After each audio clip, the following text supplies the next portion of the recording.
Hello दोस्तों, आज हम एक नई सीरीज शुरू कर रहे हैं कॉम्प्लेक्स नंबर। इसके कंटिन्यू वीडियो आगे आते रहेंगे। इसकी हिस्ट्री भी बहुत दिलचस्प है। किसी दिन मैं आपको इसकी हिस्ट्री भी बताऊंगा। आज थोड़ा सा कॉम्प्लेक्स नंबर समझ लेते हैं। कॉम्प्लेक्स नंबर वाकई में कॉम्प्लेक्स होते हैं। जैसे कि अगर मैं आपको बोलूं कि भाई आप नंबर लीजिए 5, तो ये नंबर लाइन जो है हमारी कोऑर्डिनेट सिस्टम जिससे हम करते हैं, तो यहाँ पर फॉर एग्जांपल 0, 1, 2, 3, 4 और 5, तो आप आसानी से बता सकते हैं कि ये पॉइंट 5 है। लेकिन कॉम्प्लेक्स नंबर में ऐसा नहीं होता है। सबसे पहले तो कॉम्प्लेक्स नंबर को हम लिखते कैसे हैं, तो इसको हम ऐसे लिखते हैं x plus i y is equal to small z। इसके अंदर दो पार्ट होते हैं। कॉम्प्लेक्स नंबर क्या है? ये दो पार्ट से मिलकर बना हुआ है।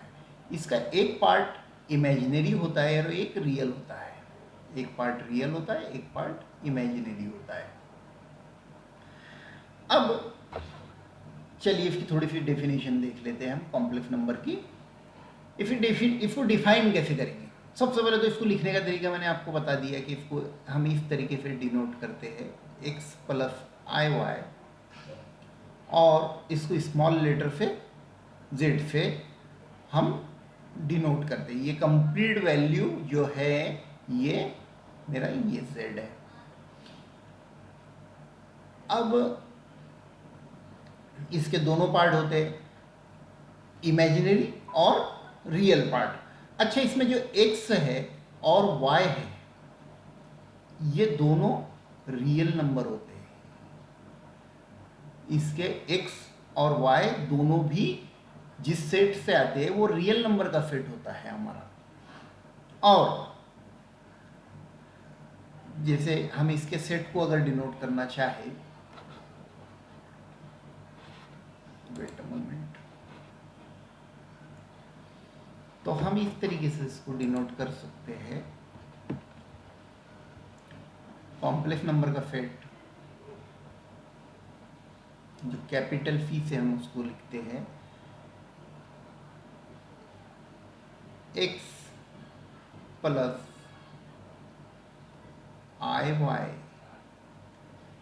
सच that x comma y, sorry x and y, यहाँ कॉमा का मीनिंग अलग ना निकल गया, बिलोंग्स टू रियल नंबर।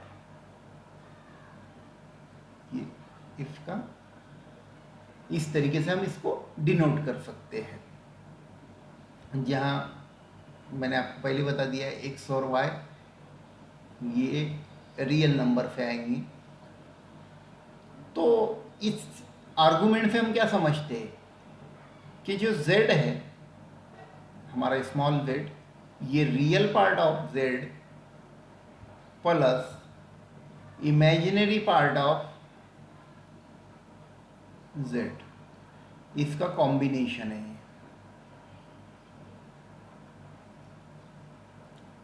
ठीक है, हम इसका इमेजिनरी का अलजेब्रिक भी आगे वीडियो आते रहेंगे।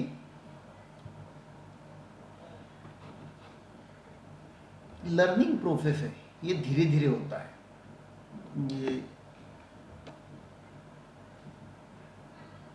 अच्छा, अब इसको ऑर्डर्ड पेयर में हम किस तरीके से डिनोट कर सकते हैं?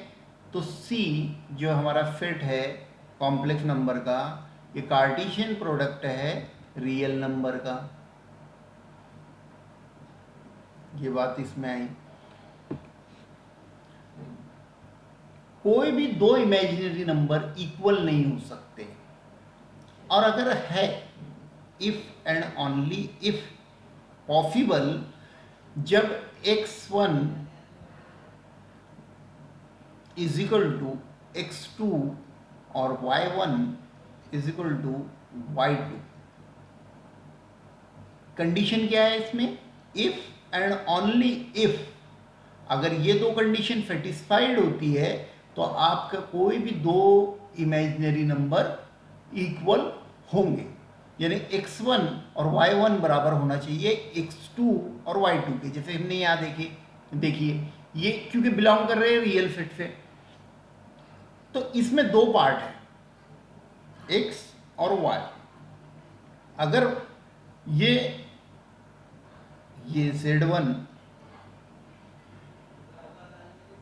Is equal to x1 plus y1 और z2 is equal to x2 plus iy2, तो इस पूरी कंडीशन के लिए ये इस इक्वेशन के लिए ये कंडीशन सेटिस्फाइड होना चाहिए। मैंने आपको बता दिया दोनों कब होंगे। अच्छा, अब इसका ज्योमेट्रिकल रिप्रेजेंटेशन किस तरीके से हम करेंगे? Geometrical representation of imaginary number,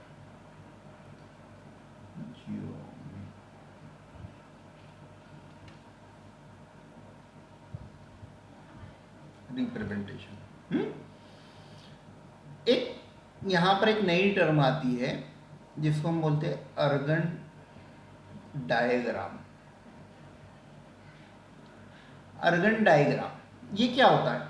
आपने कोऑर्डिनेट सिस्टम देखा है, जब हम नंबर लाइन पर कोऑर्डिनेट सिस्टम को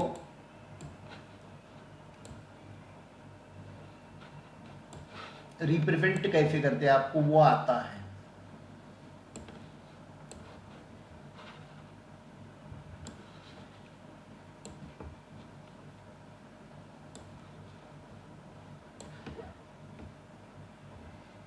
देखिए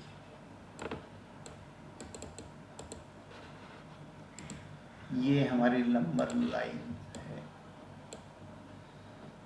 आपको विजिबल हो रहा है? कमेंट कर आप बताते रहिए। तो ये जो इसकी इमेजिनरी लाइन है, ये एक्चुअल में हमारा कैसा होता है कोऑर्डिनेट सिस्टम जब हम करते हैं तो इसमें दो लाइनें होती हैं।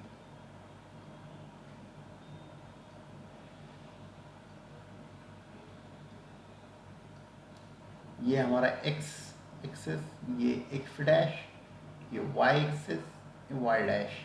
ये पॉजिटिव रहेगा, ये भी पॉजिटिव रहेगा, ये निगेटिव रहेगा, ये निगेटिव रहेगा। सेम हम उसी तरीके से यहाँ पर भी इसमें करते हैं। फर्क सिर्फ क्या होगा कि यहाँ जो y रहेगा ये इमेजिनरी नंबर के साथ में एसोसिएटेड रहेगा और आपका जो x है वो इस नंबर लाइन पर है। तो ये जो हमारा प्लेन है जिसको हमने कंसीडर किया है, ये कंप्लीटली हमारा इमेजिनरी प्लेन है।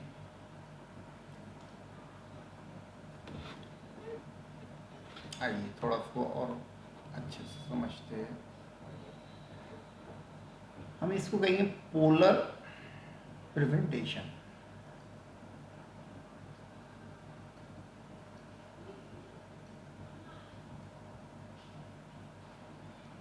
Polar representation.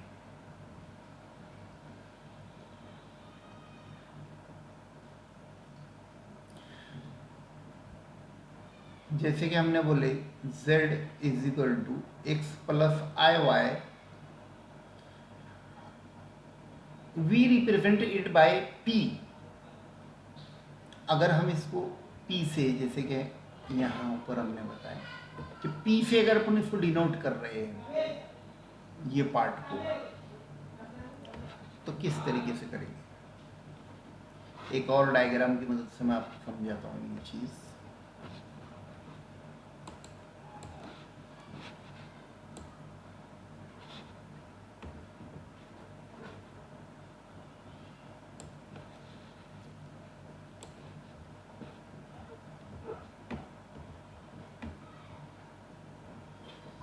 देखिए यहाँ पर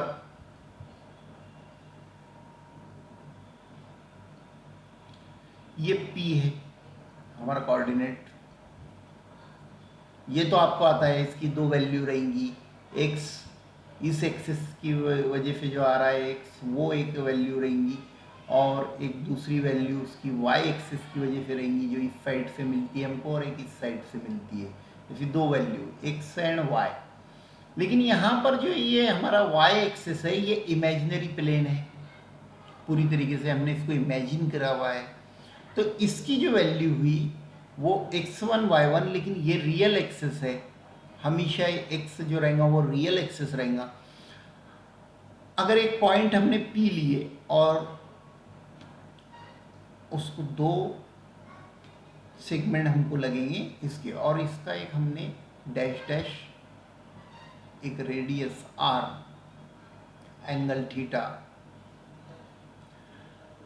अब इसमें मैं आपको बता दूं,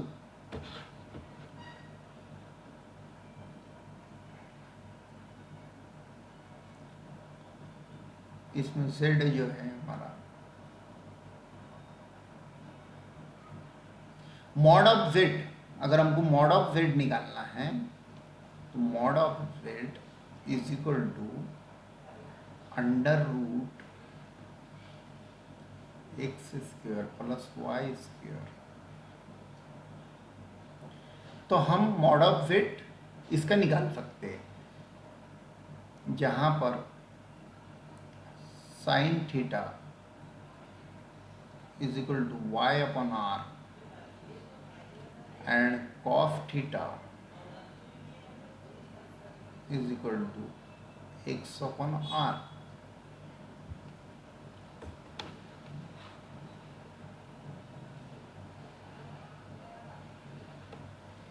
इसको आगे इलेवेट करें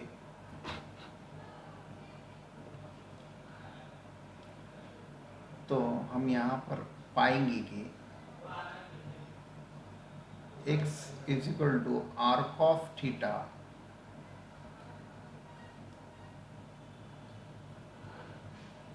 y is equal to r sine theta.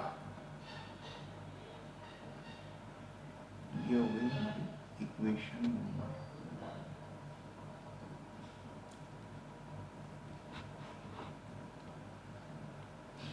बहरहाल इसको मैं आपको आगे और अच्छे से इसको इलेवेट करेंगे हम।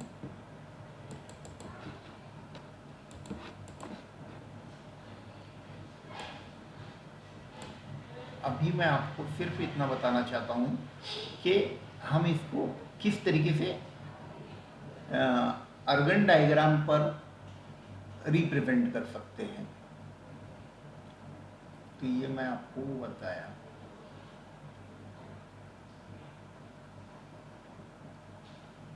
पोलर रिप्रेजेंटेशन, ये पोल है ना, ये एक्सिस क्या है हमारे, पोल है दो, तो पोलर रिप्रेजेंटेशन कैसे आएगा?